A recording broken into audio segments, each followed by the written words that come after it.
Hasard, eh bien c'est un roman de 322 pages. Alors une couverture, comme vous voyez, qui dit tout et pas grand-chose à la fois.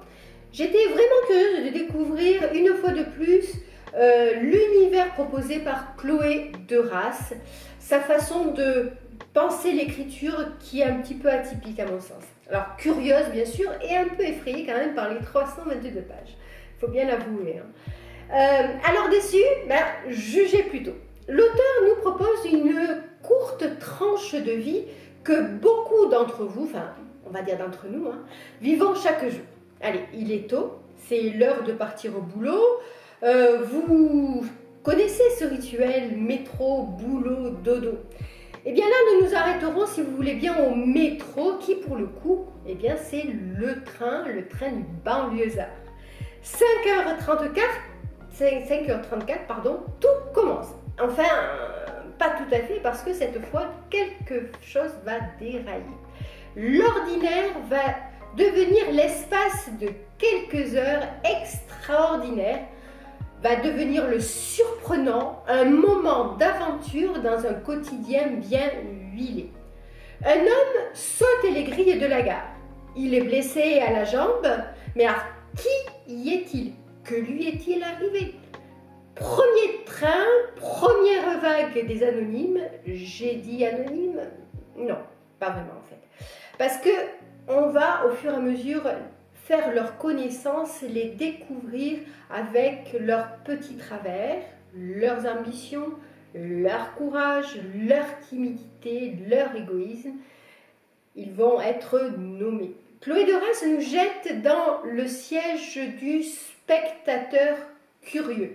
D'ailleurs, ne vous est-il jamais arrivé dans le train du quotidien de regarder autour de vous et de passer en revue, vous savez, chaque visage en vous demandant qui la personne est, quel est son destin, quelle est sa vie, son histoire.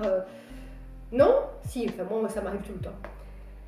Alors je sais bien quand même que, bon, oui, vous n'avez pas pu vous en empêcher.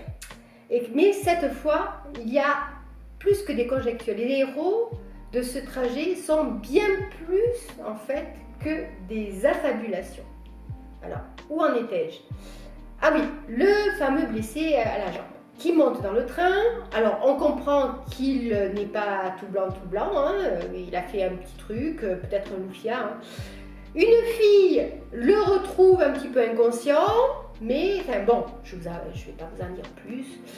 Je vous invite à voyager aux côtés de Juliette, Kevin, Yvonne et Fifi, à partager une courte tranche de leur vie, commencée dans le train-train quotidien et gris, dans la douleur pour Kevin, le fameux blessé, et qui, au fil des pages, trouvera l'élan inespéré ou étonnant de se surpasser. Très dialogué, le lecteur écoute un peu tous les protagonistes et lit à toute allure, tandis que le temps, lui, s'écoule beaucoup trop lentement pour les personnages.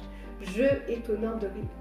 Alors, qu'en ai-je pensé de Place au hasard? Eh bien, ce roman n'a rien d'un énième récit de train, de vie. Il est d'une originalité qui a su vraiment me séduire. Franchement, Chloé Derasse, bravo! Et voilà, c'est déjà